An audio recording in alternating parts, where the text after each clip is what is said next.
कुछ दिनों से परेशान हूँ मैं, खुद के लिए भी अनजान हूँ मैं।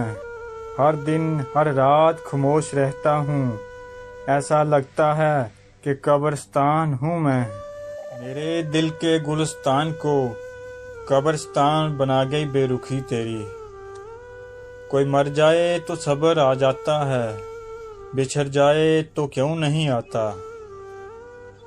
आज इतना अकेलापन महसूस हो रहा है, जैसे लोग हमें दफना कर चले गए हैं। तूने डाल दी खाक मुझ पर रकीबों से मिलकर, तेरे हसीन हाथों की कसम जिंदा थे कब्र में हम। कब्र में होगा ठिकाना याद रख, आएगा ऐसा भी ज़माना याद रख। मेरी कब्र पर मुझे वो रुलाने आई है, हमसे है मोहब्बत ये बताने आई है। जब तक जिंदा थे तो रुलाया बहुत हमें, अब जो चैन से सोए हैं तो वो जगाने आई है। तुमने आना हो तो चले आना, बहुत आसान पता है मेरा।